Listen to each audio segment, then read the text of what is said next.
বিয়েতে কবুল না বলায় শক্ত হাতের এক ফিলেট মার্কা থাপ্পড় পড়ে মেহেরাজের গালে।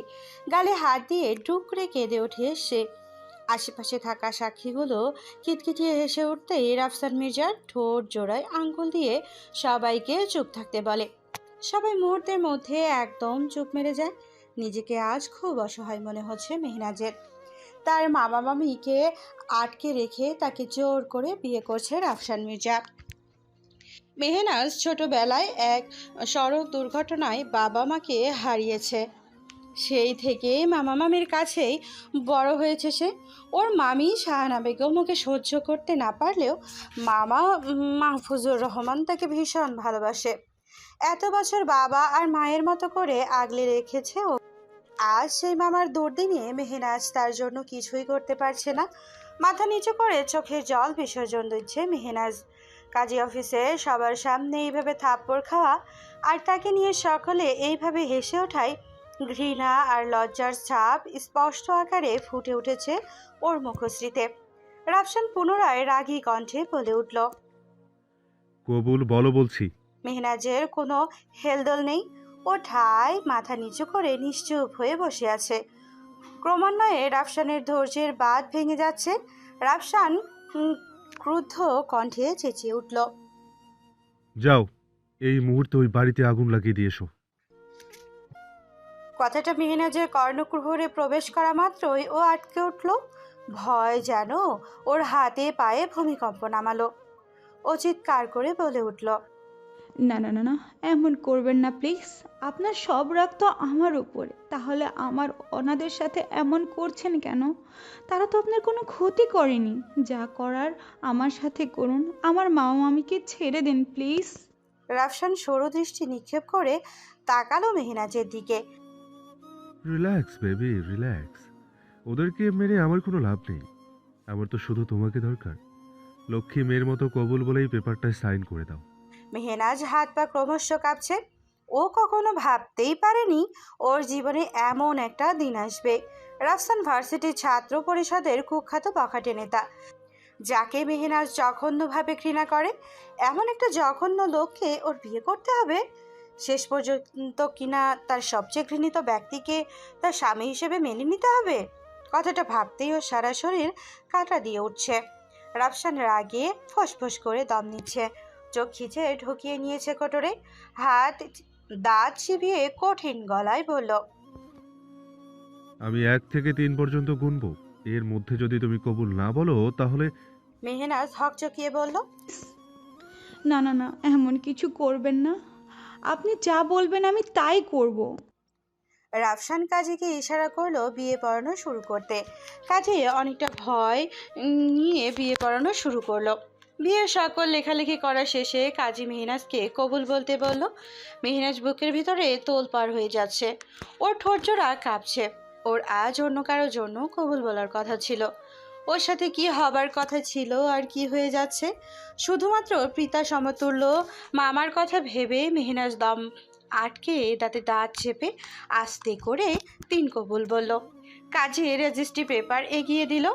ও কাপা কাপা হাতে রেজিস্ট্রি পেপারে সাইন করে দিল। সাইন করেই ও শব্দ করে কেঁদে উঠল। রাফসান জোরে একটা ধমক মারল মেহনাজকে। এবার কান্না করছে, কিন্তু কোনো আওয়াজই নেই। ঘৃণায় ওর চোখ মুখে জড়িয়ে এলো। ওর ভেতর থেকে বেরিয়ে বিক্ষিপ্ত শ্বাস। ওর বুকের ভেতরটা ফেটে চৌচির হয়ে যাচ্ছে। বারবার চোখের সামনে প্রিয় মানুষের মুখটা ভেসে উঠছে, যার জন্য আজ বধূ সেজেছিল। তার ঘরে মেহনাজের আর বউ হয়ে যাওয়া হলো না। ওর প্রচণ্ড রকমের ঘৃণা হচ্ছে রাফসানের ওপর। রাগে ওর পুরো শরীর টকবক করছে। ওর এই মুহূর্তে ইচ্ছে করছে রাফসানকে খুন করে ফেলতে। জোর করে ওকে বিয়ে করেছে ঠিকই, কিন্তু কখনো মেহনাজের ভালোবাসা সে পাবে না। আর এটাই হবে রাফসান মির্জার শাস্তি। রাফসানের ঠোঁটের কোণে লেগে আছে শয়তানি এক বাঁকা হাসি। ও মেহনাজের কানের কাছে মুখ নিয়ে ফিসফিস করে বলল, এবার বুঝতে পারছো তো রাফসান মির্জাকে চ্যালেঞ্জ করার ফল কতটা ভয়াবহ হতে পারে? কেবল তো মাত্র শুরু। আমাকে অপমান করার শোধ আমি তোমার কাছ থেকে তিলে তিলে উসুল করব। কথাটা শুনেই মেহনাজের রাগ আর ক্রোধের সংমিশ্রণ ফুটে উঠল। ও রাফসানকে একটা ধাক্কা দিয়ে সেখান থেকে দৌড়ে বের হতে গেল। তৎক্ষণাৎ রাফসান মেহনাজকে ধরে ফেলল। রাফসানের রাগটা অসীম অতিক্রম করে গেল। ও নিজেকে আর কন্ট্রোল করতে না পেরে পুনরায় প্রচণ্ড জোরে একটা থাপ্পড় লাগিয়ে দিল মেহনাজের গালে। থাপ্পড়টা এত জোরে ছিল যে তার আওয়াজ প্রতিধ্বনিত হতে লাগলো।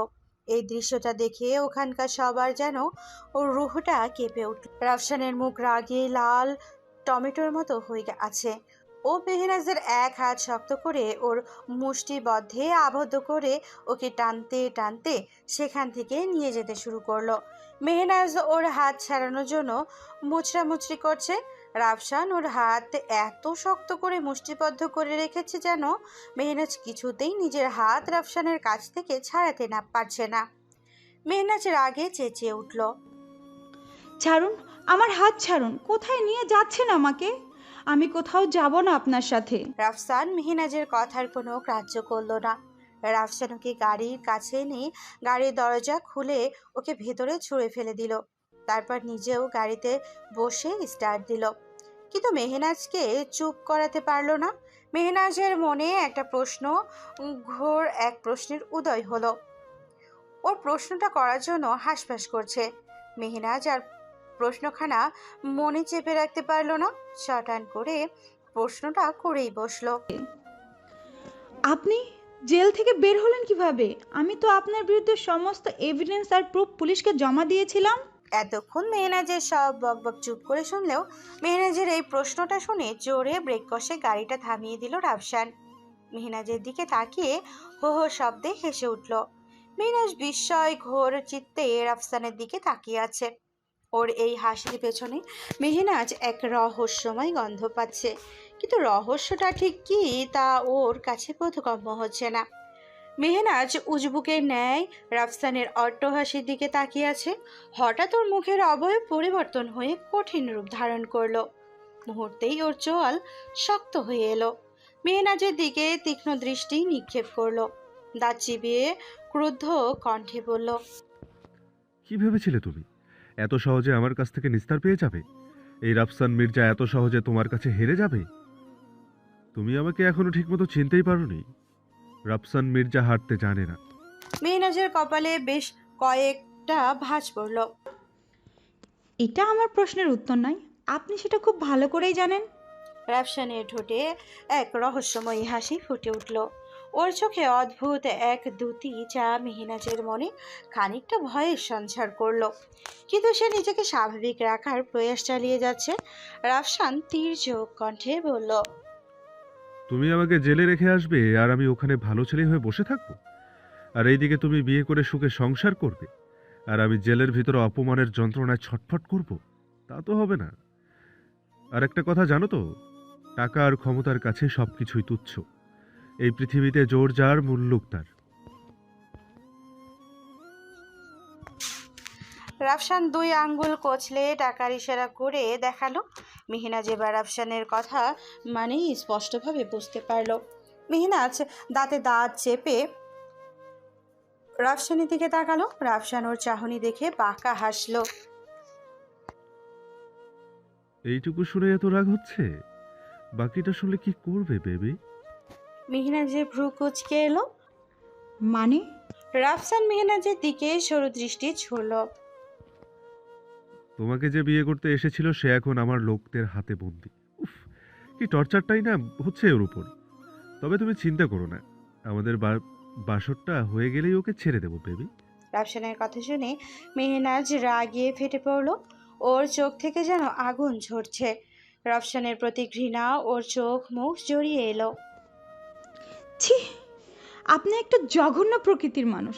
আপনার সাথে বাসর অসম্ভব। আমি আপনাকে ঘৃণা করি। I hate you. কথাটা শেষ করার আগেই রাফসান মেহনাজের গাল দুটো শক্ত করে চেপে ধরল। ওর চোখের গভীরে যেন মেহনাজের প্রতি দহন জ্বলে উঠল। ওর চোখে জ্বলছে দগ্ধ অগ্নিশিখা। রাফসান চোয়াল পটপট করে বলল, খুব তেজ না তোর? আজ তোর সব তেজ আর অহংকার ভেঙে গুড়িয়ে দেব। মেহনাজের চোখে মুখে রাফসানের প্রতি ঘৃণার ছাপ স্পষ্ট আকারে ফুটে উঠল।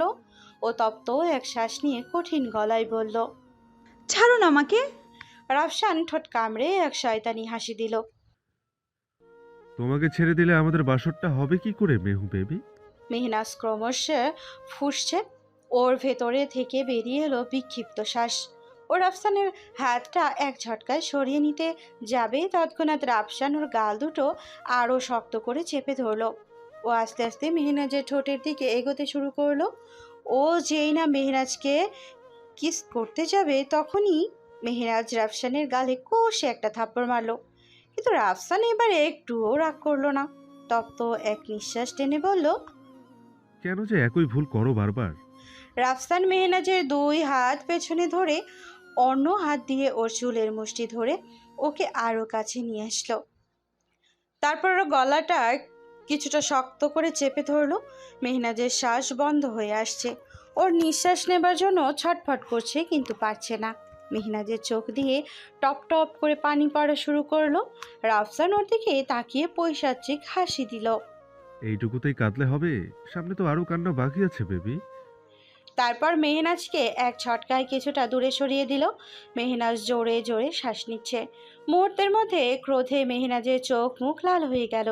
ও বিক্ষিপ্ত স্বরে আওড়ালো, ছি, আপনি একটা অমানুষ। মেহনাজের কথায় রাফসান হেসে দিল। কিছু না করতে অমানুষ? করলে কি করবে? তারপর মেহনাজের মাথাটা সামনে এনে ওর কানে ফিসফিস করে বলল, তোমার ওই ঠোঁট আমাকে নেশা ধরিয়ে দিচ্ছে।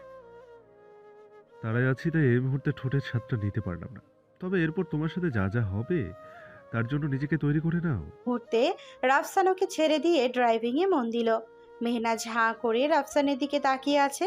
রাফসান ড্রাইভিং করতে করতে ফিচেল হেসে ঠোঁট ভিজিয়ে বলে উঠল, এখন থেকে সারা জীবন তোমাকে আমার সঙ্গেই থাকতে হবে, তোমার ইচ্ছায় হোক বা অনিচ্ছায়।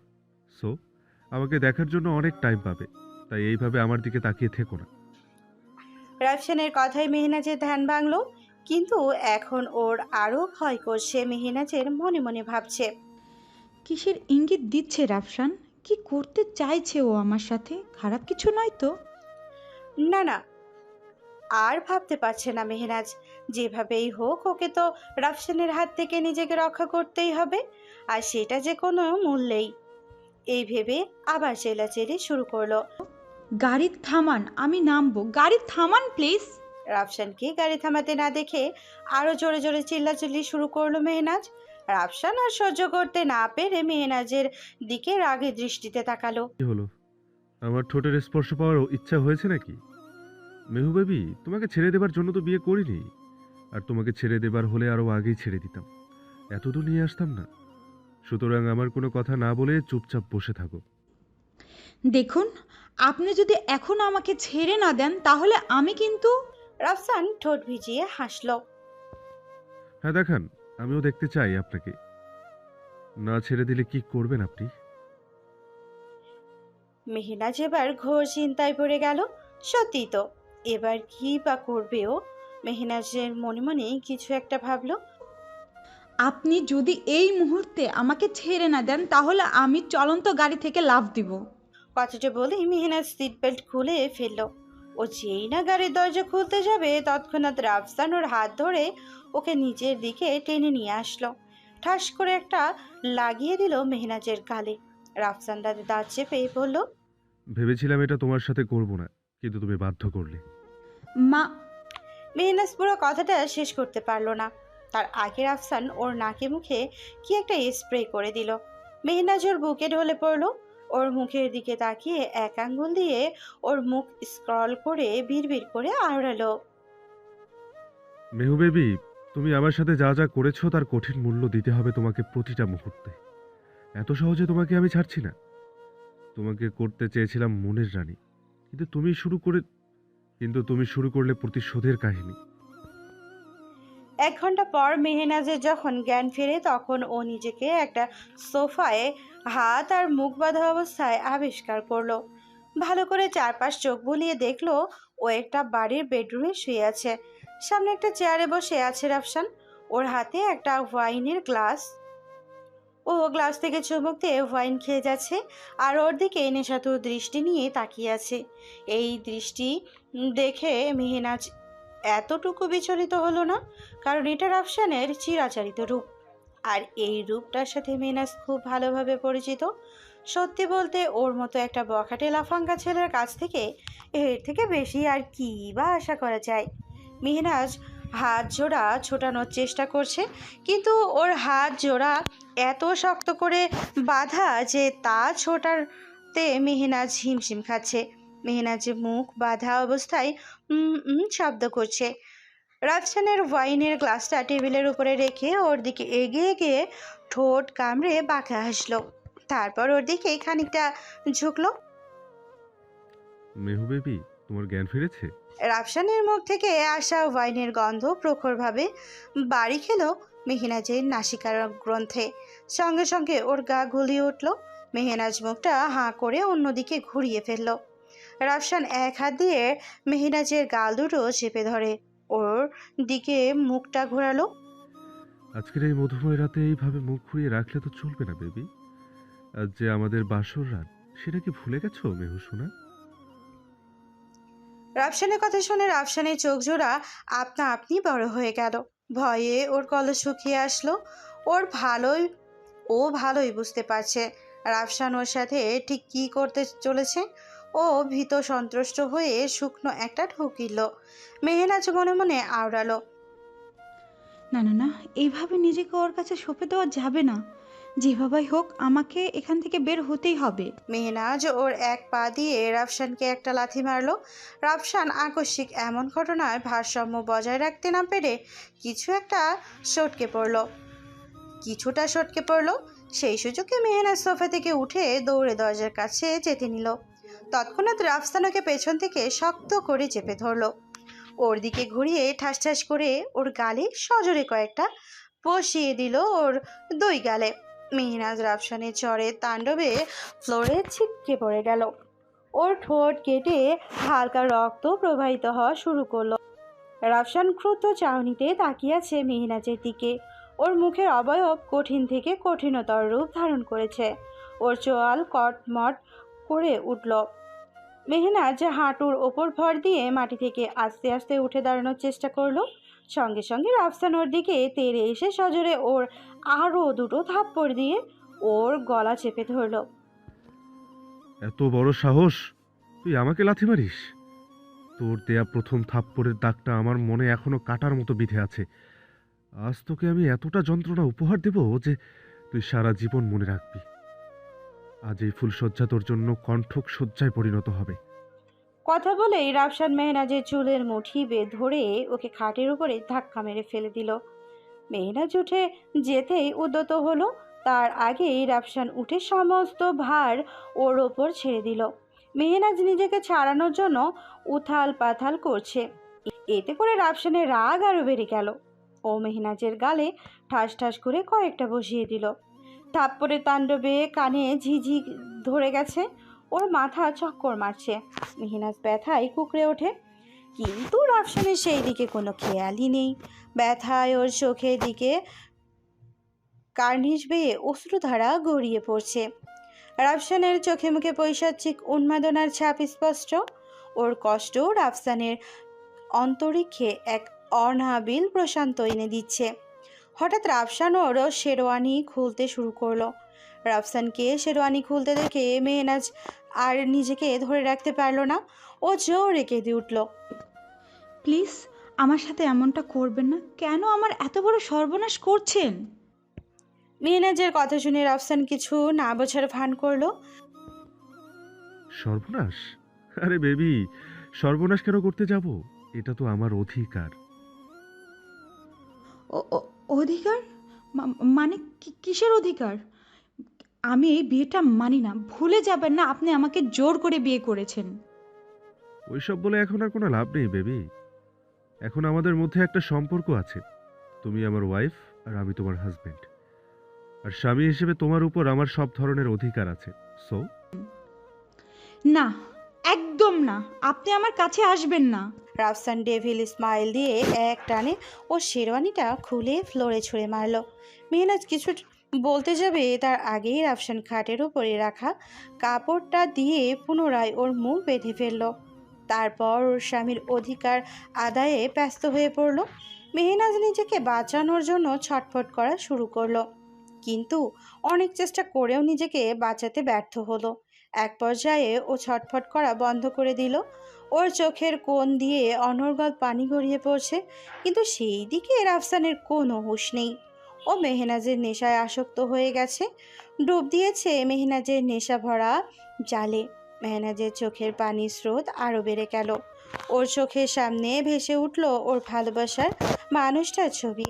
ওর বুকের ভেতরটা হাহাকার করছে, দুমড়ে মুচড়ে ছারখার হয়ে যাচ্ছে ওর অন্তরিক্ষ। ওর অক্ষিকুটরের জল ঢেউয়ের তরে আছড়ে পড়ছে আর নিসবে। ওর চোখের পানিতে রাফসানের রাগ তুঙ্গে উঠে গেল। ও মেহনাজকে মাত্রাতিরিক্ত কষ্ট দেওয়া শুরু করলো। মেহনাজ আর সহ্য করতে না পেরে ও ব্যথায় ডুকরে কেঁদে উঠল। রাফসান আস্তে আস্তে মেহনাজকে সমস্তভাবে ওর দখলে করে নিল, আষ্টে পৃষ্ঠে জড়িয়ে নিল ওকে। মেহনাজ ঠোঁট উল্টে রাফসানের অত্যাচার সহ্য করছে। মেহনাজের পুরো শরীর জুড়ে রাফসানের শাস্তির তাণ্ডব খেলে বেড়াচ্ছে। মেহনাজ ব্যথায় ক্রমে ক্রমে কুকড়ে উঠছে।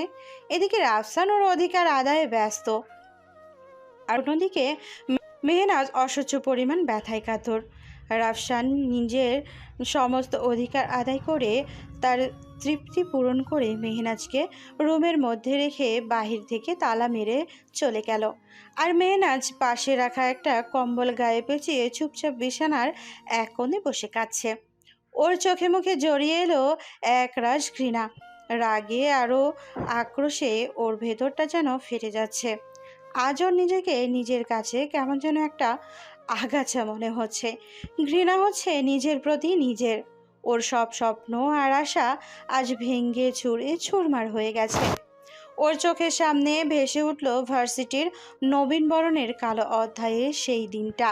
ঢাকার নামকরা এক ভার্সিটি, নর্থ সিটি, বড় আর বিলাসবহুল এক ভার্সিটি।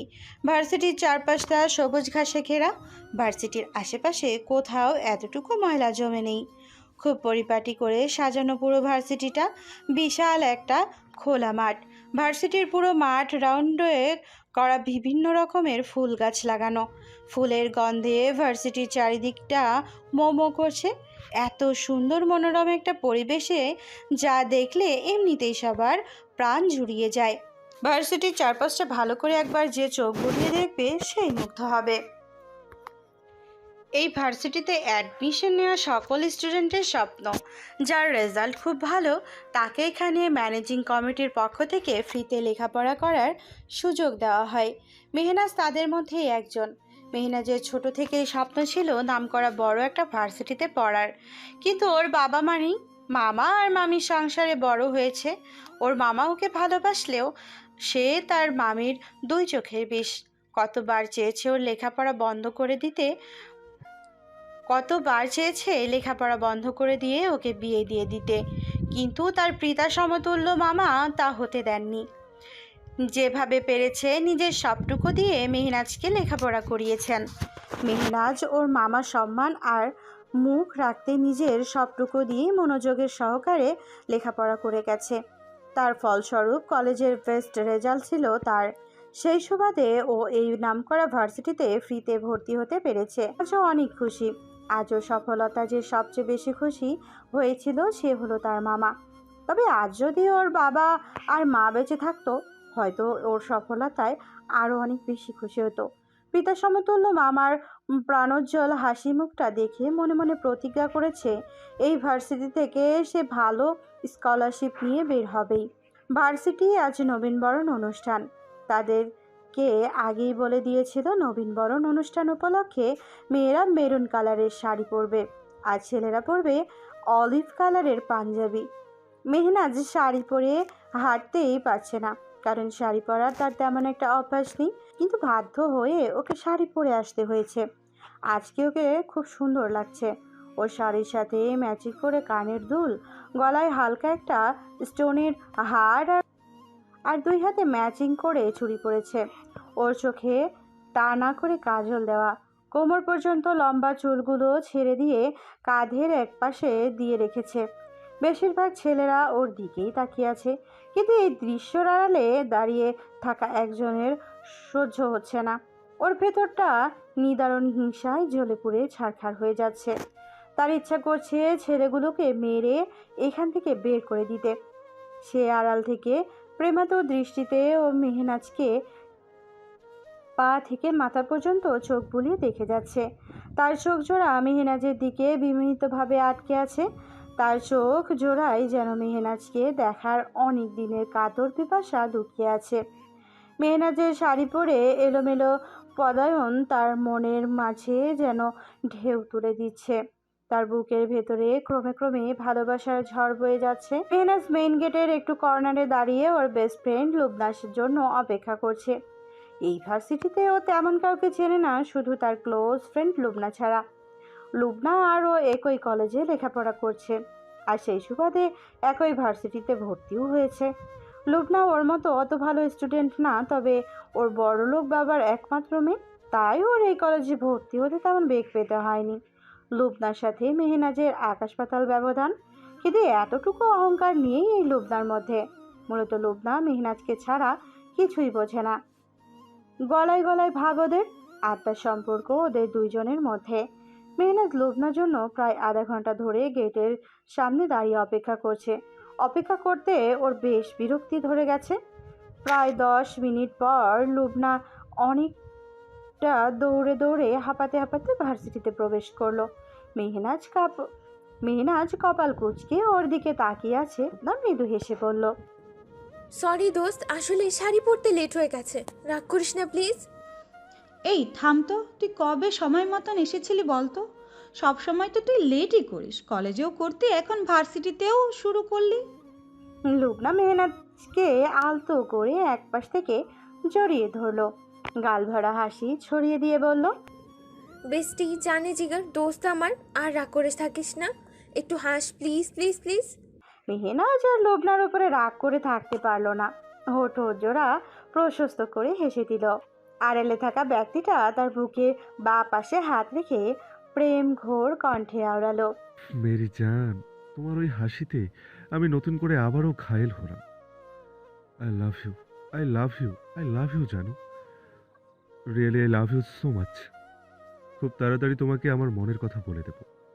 সারা জীবনের জন্য জড়িয়ে নেব আমার ভালোবাসার বাহুডোরে। আধা ঘন্টা পর নবীনবরণ অনুষ্ঠান শুরু হয়ে গেল। ভার্সিটির সকল প্রফেসর একে একে স্পিচ দেওয়া শুরু করলো। পুরো মাঠে ছাত্রছাত্রীদের ভিড়ে পা ফেলানোর জায়গাটুকু নেই। মেহনাজ আর লুবনা ভিড়ের মধ্যে ঠাসাঠাসি করে এক জায়গায় জড়সড় হয়ে দাঁড়িয়ে প্রফেসরের স্পিচ শুনছে। হঠাৎ কেউ একজন পেছন থেকে মেহনাজের শাড়ির আঁচল ধরে সজোরে টান মারল। মেহনাজ সঙ্গে সঙ্গে ওর বুকে এক হাত দিয়ে আঁচলটা চেপে ধরে। ঘুরে পেছনের দিকে তাকালো, দেখলো পাঞ্জাবি পরা লম্বা একটা ছেলে দাঁড়িয়ে আছে। মেহনাজের আগে চোখ মুখ খিচে ছেলেটার গালে জোরে একটা থাপ্পড় দিয়ে দিল। আকস্মিক ঘটনায় ছেলেটা একদম ফটকে গেল। মুহূর্তে মেহনাজ ছেলেটার পাঞ্জাবির কলার ধরে চেঁচামেচি শুরু করলো। ও চেঁচামেচিতে সে আকর্ষণ মেহনাজের দিকে ফিরল। কয়েকজন প্রফেসর সহ আরও কয়েকজন মেহনাজের দিকে দ্রুত গতিতে এগিয়ে আসলো। তাদের মধ্যে ইংলিশ ডিপার্টমেন্টের প্রফেসর সাখাওয়াত হোসেন উদ্বিগ্ন হয়ে হরবর গতিতে বলে উঠল, কি ব্যাপার, কি হয়েছে এখানে, এত হইচই কিসের? মেহনাজ ছেলেটাকে দেখিয়ে রুক্ষ কণ্ঠে বলল, স্যার, এই ছেলেটা ভিড়ের মধ্যে আমার সাথে অসভ্যতা করেছে। ও আমার শাড়ির আঁচল ধরে টান দিয়েছে। সাখাওয়াত হোসেন ছেলেটার দিকে চোখ তুলে তাকালেন। সঙ্গে সঙ্গে ওনার মুখের কথা বন্ধ হয়ে গেল। উনি আশ্চর্যান্বিত দৃষ্টিতে ছেলেটার দিকে তাকিয়ে আছে। সে বিস্মিত কণ্ঠে বলে উঠল, রাফসান, তুমি? See Rafsan, see. তোমার কাছ থেকে এটা আমি মোটেও আশা করিনি। তুমি দলের সভাপতি হয়ে যদি মেয়েদের সাথে অসভ্যতা করো, তাহলে বাকিরা তোমার কাছ থেকে কি শিখবে? সাখাওয়াত হোসেনের কথা শুনে রাফসান একদম বাকরুদ্ধ হয়ে গেল। ও কখনো ভাবতেও পারেনি সাখাওয়াত স্যার ওকে এইভাবে ভুল বুঝবেন। উনি তো এতদিন ধরে ওকে এই চিনল। এবার ওর পরিচয়টা দেওয়া যাক। ও হলো রাফসান মির্জা, নামকরা ব্যবসায়ী আফতাব মির্জার একমাত্র ছেলে, এই ভার্সিটির ছাত্র পরিষদের সম্পাদক নেতা। ও দেখতে যেমন লম্বা তেমন স্মার্ট। লম্বা 6 ফুটের উপরে হবে, জিম করা বডি, হালকা চাপদারি, স্পাইক করা চুল, অলিভ কালারের একটা পাঞ্জাবি পরা, হাতে কালো কালারের একটা ব্র্যান্ডেড ঘড়ি, পাঞ্জাবির সামনে কালো চশমাটা ঝুলানো। রাফসান এই ভার্সিটির মেয়েদের ক্রাশ বয়।